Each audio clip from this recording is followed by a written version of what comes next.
আপনাদের স্বাগত জানাই আমি আমার কথা শুনবার জন্য। রাজনৈতিক দলগুলোর মধ্যে বিতর্ক বেশ জমে উঠেছে এবং সবচাইতে কষ্টের কিন্তু যে পরিণতিটা বোঝা যাচ্ছিল সেটা হচ্ছে এনসিপি প্রধান নাহিদ এটা স্পষ্ট করে বলছেন যে জামাত জনগণের সঙ্গে প্রতারণা করেছে, জামাত তাদের আন্দোলনকে ছিনিয়ে নিয়ে গেছে। যদিও জামাত বলছে যে এই বক্তব্যগুলো অসৌজন্যমূলক। এনসিপির আরেকজন নেতা বলছেন যে নির্বাচন কমিশনকে গনিমতের মালের মতো ভাগ করে নেওয়া হয়েছে। সবচেয়ে কষ্টের এবং দুঃখের যে এই জুলাই অভ্যুত্থানের নেতা হিসেবে এই এনসিপির নেতাদেরকে সকল রাজনৈতিক দল, উপদেষ্টা মণ্ডলী সরকারের প্রধান উপদেষ্টা স্বীকার করে নিয়েছিলেন। এটা কতটা সত্য, কতটা সঠিক, নিঃসন্দেহে তারা সামনের সারিতে ছিলেন, কিন্তু তারাই একমাত্র না, আরও কেউ ছিল, সেটা নিয়ে বিতর্ক আছে। বা অন্য এই যে 164 জন সমন্বয়ক বা সারা দেশের যে ছাত্র আন্দোলনের সঙ্গে, গণ আন্দোলনের সঙ্গে যারা যুক্ত হচ্ছেন তাদেরকে বাদ দিয়ে শুধুমাত্র এরাই সকল কৃতিত্ব নিলেন, এদেরকেই সরকারে নেওয়া হলো, এরাই একটা দল করলেন, আরও নানান অভিযোগ। এটা নিয়ে আপনি আলোচনা বা বিতর্ক করতে পারেন, কিন্তু মূল ইস্যু যেটা আমি আলোচনা করতেছি যে সবাই স্বীকার করে, এমনকি যে বিভিন্ন সংস্কার কমিশনের, ঐকমত্য কমিশনের নেতৃত্বে যারা ছিলেন তারাও স্বীকার করেছেন, করে শেষ পর্যন্ত এই তরুণদের তারা মাইনাস করে দিলেন। এটা অত্যন্ত দুর্ভাগ্যজনক। হ্যাঁ, এদের সরকারে যাওয়াটা ভুল ছিল, এরা দলটা তাড়াতাড়ি করে ফেলেছে, এদের কোনো কোনো নেতার দেহভঙ্গি, অঙ্গভঙ্গি, কথাবার্তা সীমা লঙ্ঘন করেছে, এদের কারো কারো বিরুদ্ধে দুর্নীতির অভিযোগ আছে, এদের কারো কারো বিরুদ্ধে প্রশাসনকে নিয়ন্ত্রণ করবার অভিযোগ আছে। সব কথা সত্যি,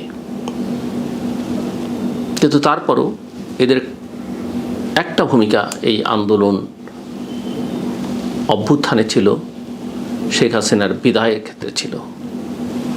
এবং সবচেয়ে বড় কথা, এরা ওই অভ্যুত্থানের সময়ে বা একেবারে শেষ দিকে এসে যে বক্তব্য দিয়েছে বা অভ্যুত্থানোত্তর পরিস্থিতিতে যে বক্তব্যগুলো দিয়েছে, আকাঙ্ক্ষার কোনো সমস্যা ছিল না। আমি এই কথা বলেছি, আমি যখনই এনসিপির নেতাদের বা এই তরুণদের সমালোচনা করেছি, আমি কিন্তু একই সঙ্গে এটাও বলেছি, যেদের যারা ম্যান্টোর প্যাট্রন আছেন সরকারের ভেতরে, সরকারের বাইরে, দেশে বিদেশে, এরা আসলে এদেরকে ব্যবহার করছেন। এবং ব্যবহার করে, আমার পুরনো ভিডিও যারা নিয়মিত দেখেন বা কেউ যদি দেখতে চান দেখতে পারেন, আমি বহু জায়গায় বহুবারই কথা বলেছি যে এদেরকে ব্যবহার করে ছুঁড়ে ফেলা দেওয়া হয়েছে এবং এরা একটা লস্ট কেসে পরিণত হয়েছে।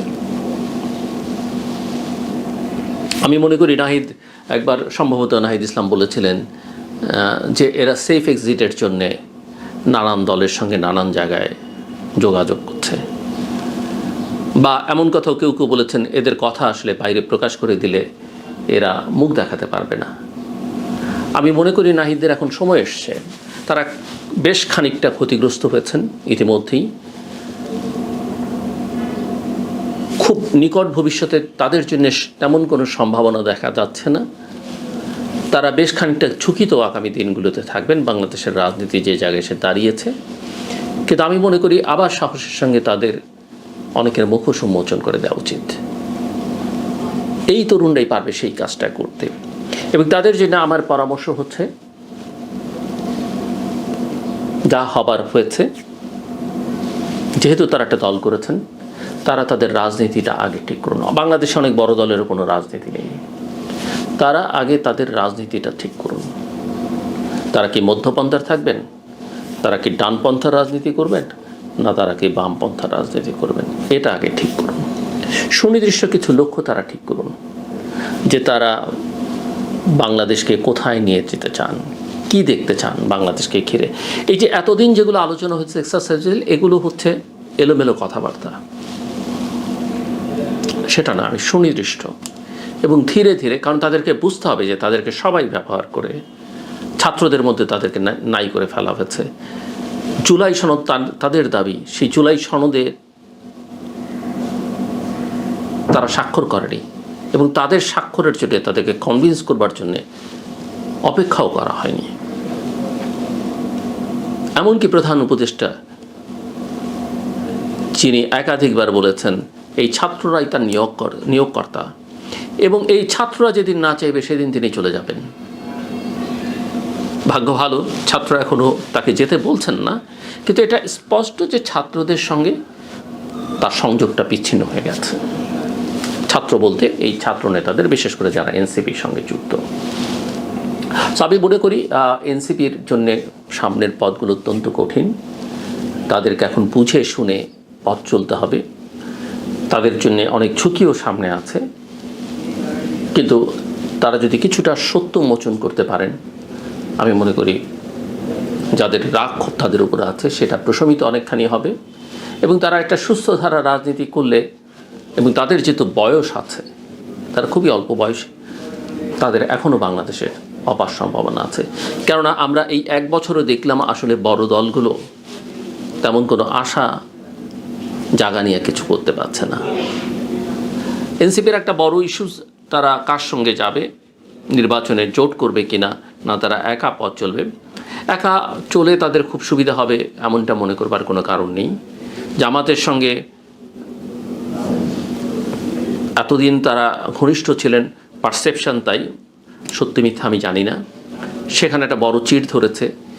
বিএনপিকে তারা অনেক আক্রমণ করে কথাবার্তা বলেছেন, বিএনপির বিরুদ্ধে তারা এখনও বলছেন। সেখানে বিএনপির সঙ্গে নির্বাচনী জোট করে তারা কতটা সুবিধা করতে পারবেন, কতখানি পাবেন এবং পেলেও কতখানি গ্যারান্টি থাকবে যে তাদের আসলে বিএনপি কোনো প্রার্থী না দিলেও স্বতন্ত্র হিসেবে বা বিদ্রোহী হিসেবে কেউ দাঁড়াবেন না, আমি ঠিক এইগুলো জানি না। সবচেয়ে বড় কথা হচ্ছে এই নির্বাচন নিয়ে আমার মধ্যেই একটা বড় ধরনের কনফিউশন আছে যে এই নির্বাচনটা আসলে ফেব্রুয়ারিতে হবে কি না, হলে সেটা আদৌ কোনো নির্বাচন হবে কি না, হলে যে যেরকম ভাবছে ফলাফল সেরকম থাকবে কি না, সেটা নিয়ে আমার মধ্যে যথেষ্ট সংশয় আছে। আমরা শুনছি বিএনপি ইতিমধ্যেই অনেক প্রার্থীকে সবুজ সংকেত দিয়ে দিয়েছে, কিন্তু আমি আবারও বলতে চাই এই সবুজ সংকেতই শেষ সংকেত নয়। সবুজ সংকেত, হলুদ সংকেত, লাল সংকেত, এগুলো বোঝার জন্য আমাদের আসলে একেবারে শেষ দিন পর্যন্ত অপেক্ষা করতে হবে। মনোনয়নপত্র দাখিলের দিনও নয়, মনোনয়নপত্র প্রত্যাহারের দিন, যদি ফেব্রুয়ারি মাসে নির্বাচন হয়। কাজেই যারা মাঠে আছেন তাদের আসলে যত বেশি দলের সমর্থন, জনতার সমর্থন তারা আদায় করতে পারবেন, তাদের পক্ষে যত শক্তি ভারী করতে পারবেন, পাল্লা ভারী করতে পারবেন, তারা তত লাভবান হবে। কারণ আমরা অতীতে দেখেছি মনোনয়নপত্র দিয়ে জমা দিয়ে সেটাকে আবার প্রত্যাহার করে নেওয়া হয়েছে। কারণ ওই মনোনয়নপত্র যখন দেয়া হয় আরেকটা কাগজে প্রত্যাহারপত্র নিয়ে নেওয়া হয়, দলগুলো নিয়ে থাকে সাধারণত। কাজে এটা যা হচ্ছে এটাই শেষ কথা নয়। এবং বিএনপির সঙ্গে কার অ্যালায়েন্স হবে না হবে সেগুলো নিয়ে অনেক কথাবার্তা আছে, বিএনপি কী করবে না করবে। আমার পরামর্শ বহুবার আমি বলেছি যে আমি মনে করি যে ছোট দলগুলো লাভবান হয় না, বড় দলগুলো লাভবান হয় না। আর নিজের প্রতীক বিসর্জন দিয়ে অন্যের প্রতীক নিয়ে নির্বাচন করার মধ্যে কোনো কৃতিত্ব আছে বলে আমি জানি না। তবে এবং কেউ কেউ আবার এখন বলছেন যে জাতীয় সরকার হতে পারে। জাতীয় সরকারের অনেকে বলছেন যে 5ই আগস্টের পরে বিএনপি জাতীয় সরকার না করে ভুল করেছে। আমি মনে করি বিএনপি ঠিক করেছে এবং আমি এখনও মনে করি জাতীয় সরকারের ধারণাটা আসলে ভ্রান্ত ধারণা। ভ্রান্ত এই অর্থে যে এটা আসলে কিছু দেবে না, কারণ বাংলাদেশে বড় রাজনৈতিক দলের সঙ্গে ছোট দলগুলোর এত পার্থক্য, জনসমর্থনের এত বিশাল পার্থক্য, এটা আসলে বড় দলকেও ক্ষতিগ্রস্ত করে, ছোট দলগুলোর তেমন না। তারা তো মন্ত্রী হতে পারবেন, এমপি হতে পারেন, কিন্তু দেশের কোনো কল্যাণ হয় না, কারণ মানুষের আস্থা তাদের উপরে খুব একটা নেই। তো এই গোজামিল দিয়ে কারো জন্য কোনো লাভ নেই। তবে বড় দলের যেহেতু নির্বাচনী ফান্ড অনেক বেশি থাকে, আমি বড় দলগুলো বলবো তাদের যারা মিত্র আছেন পারলে তাদের ওই মিত্র দলগুলোর নির্বাচনী ফান্ডে তারা টাকা দিয়ে দিন, প্রথম কথা। দ্বিতীয় কথা হচ্ছে যদি ক্ষমতায় যান, এই মিত্রদের যারা আপনাদের সঙ্গে আন্দোলন সংগ্রামে ছিল বা অন্যভাবে অন্যান্য দলেরও যারা মিত্র আছেন তাদেরকে তারা যেন দলটা তৈরি করতে পারে, তার যে আর্থিক সংকট সেটা একটু দূর করবার চেষ্টা করবেন। এইটুকুই করতে পারেন। আমি বলবো না আপনার আদর্শ তার মধ্যে ইনজেক্ট করেন, তাকে আপনার কাছে টেনে আনেন। আর জামাতের নিয়ে বেশি কথা বলার নেই, কারণ যে যার রাজনীতি করবে, জামাত, বিএনপি, আওয়ামী লীগ এনসিপি আমার কিছুই যায় আসে না, বাট অ্যাজ অ্যান অ্যানালিস্ট আমি আমার বিশ্লেষণটা করি, কোনটা ভালো আমার চোখে কোনটা মন্দ সেটা বলবার চেষ্টা করি। প্রত্যেকটা দলের অধিকার আছে এবং আমি যেহেতু নানা কাজের সঙ্গে যুক্ত, আমি চাই আমার কাজের মধ্যে সবাইকে অন্তর্ভুক্ত করতে। সো আমার কোনো পক্ষপাতিত্ব নেই। তবে জামাত সম্পর্কে আমি এর আগেও বলেছি যে জামাত ইতিহাসে খুব কম সময়ে রাইট ট্র্যাকে থেকেছে। এটা একটু সবার বিবেচনা করার দরকার, জামাতেরও বিবেচনা করা দরকার। জন্মের পর থেকেই জামাত এটা করেছে, কখনই ইতিহাসের সঠিক পথে জামাত থাকেননি। পাকিস্তান আমলের কথা বলি, বাংলাদেশের স্বাধীনতা সংগ্রামের কথা বলি, স্বাধীনোত্তর বাংলাদেশের, এবং জামাত বড় দলগুলোর সঙ্গে সখ্যতার নামে তারা তাদেরকে বিভ্রান্ত করেছে। 1986 সালে যখন আওয়ামী লীগ নির্বাচনে যায়, 5 দল এবং বিএনপি নির্বাচনের বাইরে থাকলো, কারণ বিএনপি এবং 5 দলীয় জোট বামপন্থীরা তারা তাদের কথা রেখেছিল। আওয়ামী লীগ সেই নির্বাচনে যায় একদিনের ব্যবধানে, যে আগে বলেছে যারা নির্বাচনে যাবে এরশাদের অধীনে তারা জাতীয় বিমান, পরের দিনে গেছেন শেখ হাসিনা। জামাতও গেছে এবং জামাতের সেখানে ভূমিকা ছিল। একই রকমভাবে বিএনপির রাজনীতিতেও জামাত অনেক সময়ে অনেক প্রভাব বিস্তার করেছে। এই 18 নির্বাচনে যাওয়া থেকে শুরু করে এর আগে পরে বিভিন্ন সময়, যারা অনেক কিছু বিএনপির জন্য শেষ পর্যন্ত ইতিবাচক হয়নি। এবারও দেখেন এই যে এনসিপি কীভাবে বিভ্রান্ত হলো। জামাত কি বলেছে? জামাত বলেছে পিআর ছাড়া তারা জুলাই সনদে স্বাক্ষর করবে না। জামাত কি বলেছে? জামাত বলেছে যে জুলাই সনদের আইনি ভিত্তি ছাড়া এই সনদে তারা স্বাক্ষর করবে না, যেটা এনসিপি বলেছে। এনসিপি তার কথা রেখেছে, জামাত কিন্তু কথা রাখেনি, তো তারা গিয়ে স্বাক্ষর করেছে। এই স্বাক্ষর অস্বাক্ষরে তেমন কিছু যাবে বলে আমার কাছে মনে হয় না। এই সনদ প্রফেসর মোহাম্মদ ইউনূসের কাছে একটা বড় বিষয় হতে পারে, বা তার সরকারের কাছে এই সনদ হয়তো তাদের ভাষায় তারা বলছেন, আমি ভবিষ্যতে দেখলে হয়তো অবাক হব যদি কোথাও কোনো পাঠ্যপুস্তক এটা থাকে। পৃথিবীর বিভিন্ন দেশে নাকি এটা থাকবে, তারা মনে করছেন। আমার কাছে মনে হয় না। আমরা বোকা হতে পারি, পৃথিবী এত বোকা নয়, বাইরের পৃথিবী, বাইরের দুনিয়া এত বোকা নয়। জাদুঘরে কলম টলম রাখা হবে, সেটা হোক, কিন্তু আমার কাছে এই সনদ খুব একটা গুরুত্বপূর্ণ না। একটাই গুরুত্বপূর্ণ যে মাসের পর মাস কতগুলো রাজনৈতিক দল একসঙ্গে বসছেন। এর ধন্যবাদের একটা বড় অংশ পাওয়ার যোগ্য এই জাতীয় ঐকমত্য কমিশনের vice chairman professor Ali Riaz. তিনি যথেষ্ট পরিশ্রম করেছেন আমরা যেটা দেখেছি, এবং পুরো জিনিসটা তৈরি করবার ক্ষেত্রে একটা ভূমিকা রেখেছেন।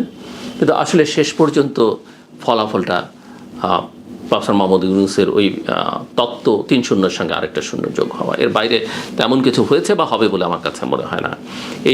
এই সনদের পৃষ্ঠা রাজনৈতিক দলগুলো উল্টে দেখবেন, আর জনগণেরও এত আসলে সময় নেই। সময় থাকলে জনগণ এটা 91 সালের পরে বা 2007-08 যেসব সংস্কার হয়েছে সেগুলো নিয়ে কথাবার্তা বলতো, সেই সুযোগ নেই। বাংলাদেশের সিভিল সোসাইটি বলতে তেমন কিছু আর নাই যারা এগুলো নিয়ে কথা বলবে। এগুলো এভিল সোসাইটিতে পরিণত হয়েছে। বাংলাদেশের গণমাধ্যম এত ফলো আপ করে না। হ্যাঁ, কোথাও কোথাও ব্যক্তিগতভাবে বা কোনো প্রতিষ্ঠান হয়তো একটু টুকটাক ভালো কাজ করবার চেষ্টা করে, কিন্তু বাংলাদেশের জনগণ মিডিয়া এখন একটা ওই সোল্ড মিডিয়া বা পাপেট টাইপ মিডিয়া হিসেবেই আছে। তো যে কথা বলছিলাম যে জামাত আসলে কি করবে কি করছে বলা মুশকিল। ওই যে তারা এক সময় বলেছে নির্বাচনেও যাবে না, নির্বাচনের আগে চাই ওটা চাই, যে কোনো সময় পরিবর্তন করে ফেলতে পারে। করিডোরের কথা আছে যে জামাত হয়তো বিএনপির সঙ্গেও, বিএনপি যদি তাকে একটু ছাড়টার দেয় তারা হয়তো বিএনপির সঙ্গে ঢুকে পড়বার চেষ্টা করবে। বিএনপি সেখানে কতখানি করবে, কারণ ইতিমধ্যে তাদের কথাবার্তার অনেক তিক্ততা আমরা দেখেছি। কিন্তু জামাতের বিএনপির সঙ্গে ঘনিষ্ঠতা তৈরির কিন্তু একদিকে তারা বিএনপির বিরুদ্ধে বলছে, অন্যদিকে বিএনপির সঙ্গে ঘনিষ্ঠতা তৈরি করবার চেষ্টার কিন্তু কোনো অভাব আছে বলে অন্তত অনেকেই মনে করেন না। বিএনপি কি করবে এটা নিয়ে এখন আর আসলে কথা বলা যায় না, কেননা বিএনপি এখনও আমার মনে হয় অনেক বিভ্রান্তির মধ্যে আছে। কোনো পত্রিকা দেখলাম যে তার 150 জন ক্যান্ডিডেট ঠিক করাই এখন হিমশিম খাচ্ছে। আওয়ামী লীগের ভবিষ্যৎ কী হবে, শেখ হাসিনার দেখছি বিভিন্ন জেলার নেতাদের সঙ্গে কথাবার্তা বলছেন, সেগুলোর কল রেকর্ড ফাঁস হচ্ছে, সোশ্যাল মিডিয়াতে আছে। আত্মোপলব্ধি নেই, যেটা আসলে আওয়ামী লীগের বেশ খানিকটা থাকা দরকার ছিল।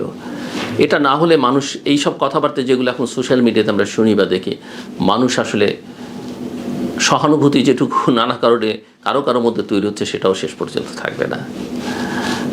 কাজেই তারপরও আমি মনে করি যে নির্বাচন একটা ভালো হওয়া দরকার, বাংলাদেশের জন্য নির্বাচনটা খুব জরুরি, তবে যেন তেন নির্বাচন এবং একটা ইনক্লুসিভ নির্বাচন দরকার।